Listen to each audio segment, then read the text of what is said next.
ਖੱਬੇ ਪੱਖੀਅਤਵਾਦ ਦੀਆਂ ਉਖਾੜ ਸੁੱਟੀਆਂ ਜੜ੍ਹਾਂ।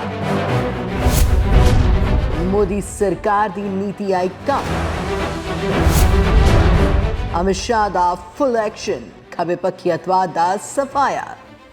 नरेंद्र मोदी सरकार ने राज्य सरकारों को साथ में लेकर नक्सलवाद पर नकेल कसने का सफल प्रयास किया है और उसके नतीजे भी आए।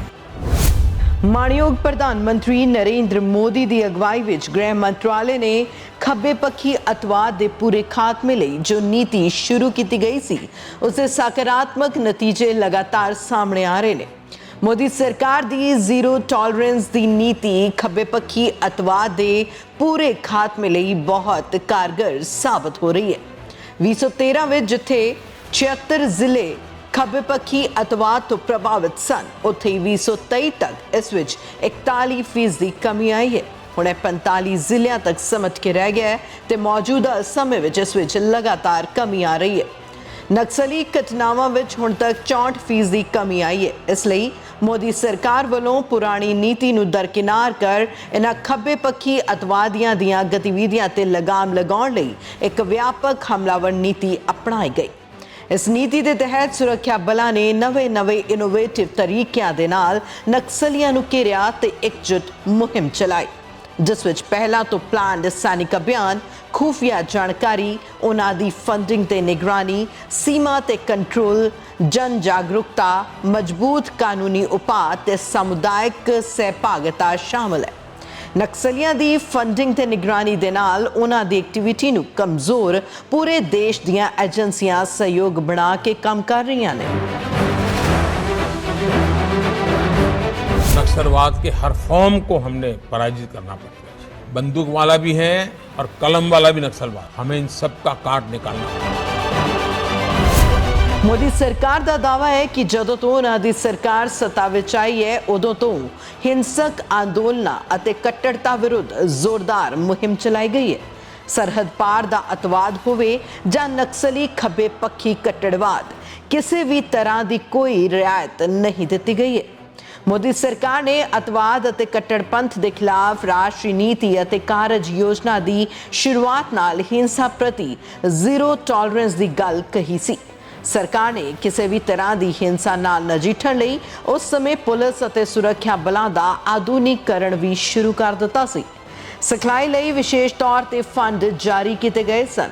इस नाल ही सरकार ने हिंसा प्रभावित राज्यों की सहायता लई विशेष बुनियादी ढांचे नूं मजबूत करन दी योजना ते काम शुरू किया। सरकार वालों सुरक्षा लोड़ां नाल संबंधित खर्चिਆਂ लई वखरे फंड जारी किए गए सन।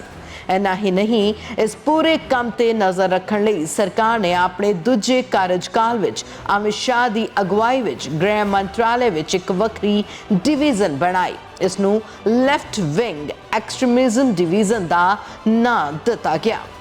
खब्बे पक्षी कट्टरपंथियां का मुकाबला करन अते राज पुलिस बलों की समर्था नूं वधाउण लई राज्यां विच इंडिया रिजर्व बटालियन भी खड़ियां कीतियां गईयां सन।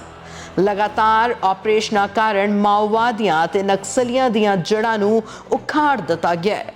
गैर भाजपा राज्यां दा भी सहयोग नक्सली हिंसा नूं सिर्फ बंदूक दी ताकत दे नाल काबू नहीं किया गया, सगों बहुपक्षी रणनीति कारण अजिहा हो पाया है अते मोदी सरकार तो इलावा गैर भाजपा शासित राज्यां ने भी इस विच बराबर दा योगदान दिता है। झारखंड, ओडिशा, आंध्र प्रदेश अते तमिलनाडु दियां सरकारां ने भी माओवादी ताकतां दियां जड़ां हिलाउण विच वड्डी भूमिका निभाई है। सरकार वालों किए गए कुछ खास काम इस प्रकार ने। मोदी सरकार ने खब्बे पक्षी अतवादियां नूं हिंसा छड्डण अते गलबात लई अगे आउण दा प्रस्ताव दिता। उन्हां लई केंद्र ने खब्बे पक्षी अतवाद प्रभावित खेत्रों में 12,100 किलोमीटर सड़कों नूं मंजूरी देण समेत कई विकास प्रोजेक्ट शुरू किए। इन्हां विच 1,342 सड़कों ते 701 पुलां नूं मंजूरी दी गई, जिसकी कुल लागत 12,000 करोड़ तो ज्यादा है। इन्हां विकास कार्यों में 10,475 किलोमीटर सड़कों ते 243 पुलों का निर्माण पूरा होया। नक्सली हिंसा तो प्रभावित राज्यों की बेनती ते CPF दियां बटालियनां नूं भी तैनात किया गया। ਸੁਰੱਖਿਆ ਦੇ ਬੁਨਿਆਦੀ ਢਾਂਚੇ ਨੂੰ ਵਧਾਉਣ ਲਈ ਵਿਸ਼ੇਸ਼ ਫੰਡ ਦਿੱਤੇ ਗਏ।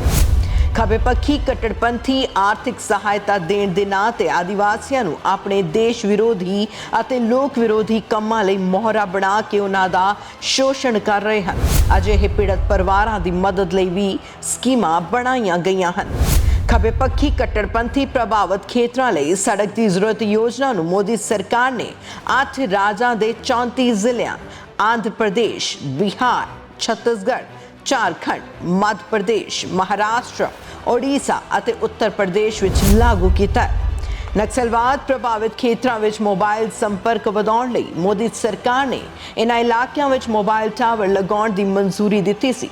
ਸਰਕਾਰ ਨੇ ਖੱਬੇ ਪੱਖੀ ਕੱਟੜਪੰਥ ਦੇ ਪੀੜਤ ਪਰਿਵਾਰਾਂ ਲਈ ਮੁਆਵਜ਼ਾ 2017 ਵਿੱਚ 5 ਲੱਖ ਰੁਪਏ ਤੋਂ ਵਧਾ ਕੇ 20 ਲੱਖ ਰੁਪਏ ਕਰ ਦਿੱਤਾ ਅਤੇ ਹੁਣ ਇਸ ਨੂੰ ਵਧਾ ਕੇ 40 ਲੱਖ ਰੁਪਏ ਕਰ ਦਿੱਤਾ ਗਿਆ।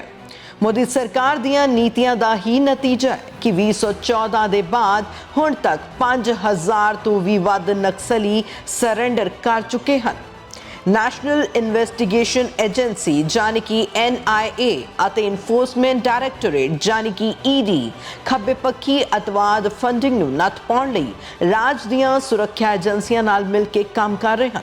ਮੋਦੀ ਸਰਕਾਰ ਦਾ ਮੰਨਣਾ ਹੈ ਕਿ ਖੱਬੇ ਪੱਖੀ ਕੱਟੜਵਾਦ ਦੀ ਸਮੱਸਿਆ ਨੂੰ ਵਿਆਪਕ ਪਹੁੰਚ ਨਾਲ ਵਿਕਾਸ ਅਤੇ ਸੁਰੱਖਿਆ ਪਹਿਲੂਆਂ ਤੇ ਧਿਆਨ ਦੇ ਕੇ ਸਫਲਤਾਪੂਰਵਕ ਹੱਲ ਕੀਤਾ ਜਾ ਸਕਦਾ ਹੈ।